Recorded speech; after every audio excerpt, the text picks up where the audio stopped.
Thank you to the organising committee for asking me to talk on mesh tissue integration. Understanding what occurs at the mesh tissue interface is important in the success of a hernia repair.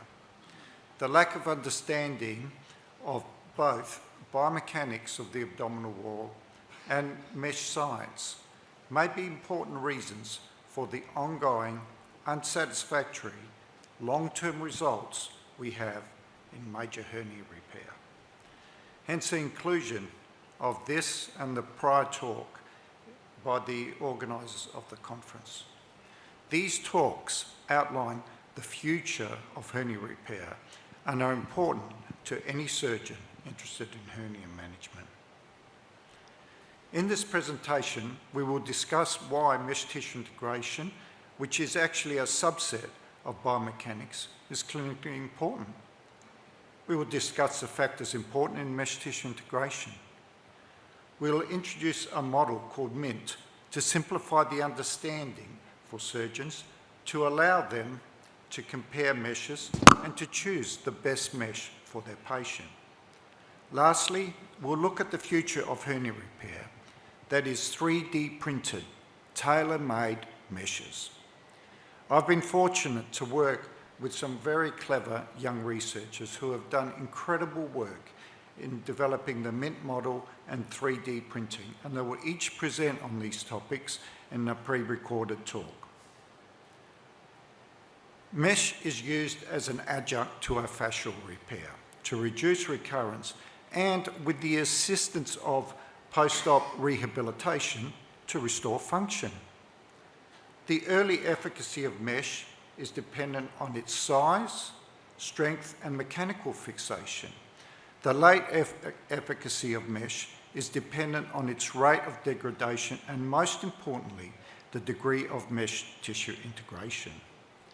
The integration is further dependent on the characteristics of the mesh, the surgical and patient factors, and important factors such as biofilm.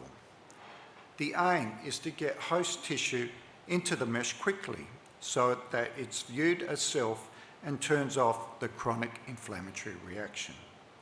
This in turn is affected by pore size, mesh consistency, how we handle the mesh to maintain its effective porosity, and techniques in preventing biofilm formation. The study of mesh tissue integration is an important factor in successful hernia repair. This depends on how the mesh integrates with the surrounding tissue and remodels over time. It's about finding the sweet spot between ingrowth of host tissue, fibrosis, and chronic inflammation by considering important variables such as rapidity and completeness of mesh tissue integration, effective porosity, biofilm, and mesh degradation. So let's now discuss mesh selection. To select the most appropriate mesh for your particular patient, you have to ask yourself 5 questions. First, what is the rate of tissue integration into this mesh when placed in a certain position in the abdominal wall and in a patient with associated medical comorbidities, that is, taking into account the immunocompetency of the patient? Second, how much fibrosis occurs around this mesh, which may subsequently influence long-term abdominal wall function and may cause chronic pain? Third, if we place the mesh intraperitoneally, what is the risk of troublesome adhesions? Fourth, does the mesh have components that will degrade, therefore weakening the repair and subsequently influencing late recurrence? And lastly, what makes this mesh better than others? Do we have a method of comparing meshes? Well, there is a lack of data to confidently answer these questions, which unfortunately is due to the poor regulation by governing bodies such as the TGA to obtain this information from mesh companies prior to clinical use. Further, there's a lack of appreciation by surgeons on the biology of mesh repair. Unfortunately, how a mesh handles appears to be more important to some surgeons than what is occurring at the mesh tissue interface.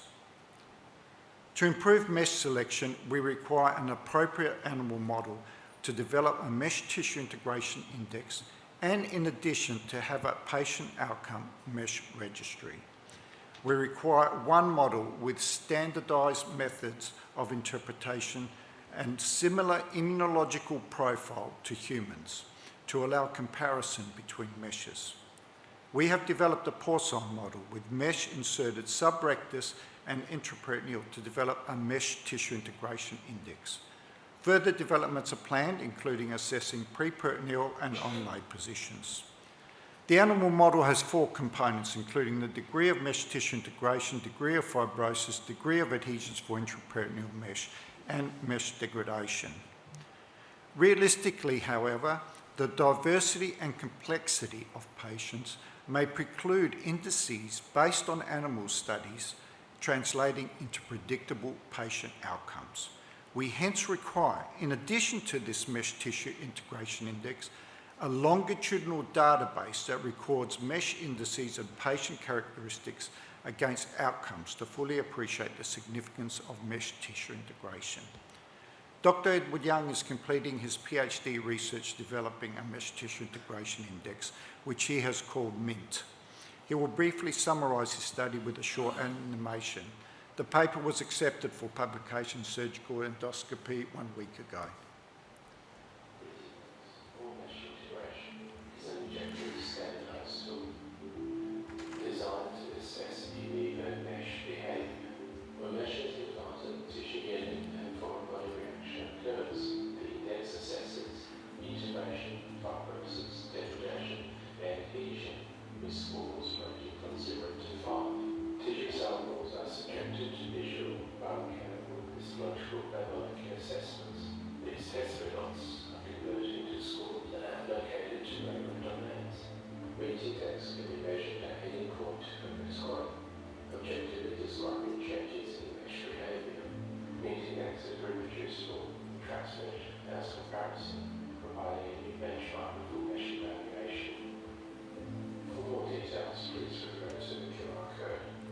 Dr. Edward Young is presenting a detailed review of the MINT model tomorrow in the Registrar's presentations for the Nabil Ibrahim Prize. 3D printing of mesh will become the new paradigm in hernia repair. The most recent introduced meshes were developed decades ago. The development of meshes is not keeping up with recent understanding regarding material science, mesh tissue interface, degradation, as well as the information we are gathering from patient outcomes such as PROMs and PREMs. There are many new materials with unique properties, for example, antimicrobial, variable rates of breakdown, etc. We are not tailoring mesh selection to patient characteristics. Instead, we use what's on the shelf, which indicates a lack of understanding regarding the importance of mesh tissue interaction. 3D printing allows accurate sizing and configuration of mesh as per patient's abdominal wall characteristics. This may be configured from a CT scan using computer-assisted design. These meshes can be designed sterile within an hour. For high-risk cases, for example, ventral hernia working group class 2 and 3, one can add slow-release antibiotics within the constructs of slowly dissolving filaments with antimicrobial activity. For patients with poor immunocompetency, we may be able to 3D print meshes with adjuncts such as tissue growth factors and LPRF, which is leukocyte platelet-rich fibrin. Further, most of the meshes we use are two-dimensional. And with this new technology, we can routinely print 3-dimensional meshes to conform with the mesh landing zone. It is envisaged that new 3D mesh constructs will be rapidly evaluated using the MINT animal model and results sent to authorities such as the TGA and FDA for approval and clinical use. All clinical mesh use will be followed in a national hernia registry. This will allow rapid evolution of mesh design and tailor-made mesh for patients. It is hoped to reduce the incidence of significant mesh-related complications. Dr. James Lawson from Belfast will present a summary of a recent completed paper in the Journal of Hernia on 3D printing. The reviewers suggested we increase the length of the paper, which we did by 50%, and then it was accepted in 48 hours and published in print within 2 months. I hope you're as excited about this topic as the reviewers were. Today, I'm going to very briefly give you an introduction to 3D printing and its potential for 3D printed hernia meshes. You've all likely have heard of 3D printing, but what is it? Well, it is a form of additive manufacturing. First, the part is designed on a computer, then sent to the 3D printer for printing. It involves the stacking and rapid cooling of layers of molten polymer, one on top of the other, to form this part. As you've undoubtedly have heard of throughout this entire conference, research continues to present new findings and understanding for the requirements of hernia meshes to achieve improved clinical outcomes. 3D printing offers the freedom of design and rapid prototyping, and this allows researchers such as myself to tailor the materials and design them to better fit an individual patient's requirements. By first identifying the key mechanical properties for the ideal hernia mesh, we can seek to identify suitable materials, or we can tailor existing materials or methods to match that specification.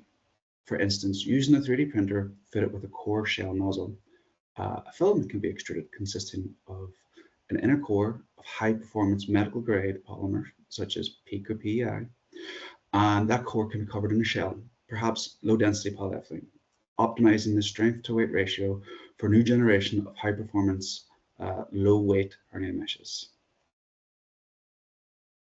The potential for 3D printing might even be simpler than that. For example, by changing the design at the computer stage before we start printing, you can produce a mesh with larger holes, which has been known to reduce or even prevent scarring. Using scans taken during the diagnosis, a hernia mesh can be designed and printed to exactly fit the topology of a patient's wound. A better fit has been shown to reduce pain in post-operative patients. So progress in the world of 3D printing means that new techniques are available.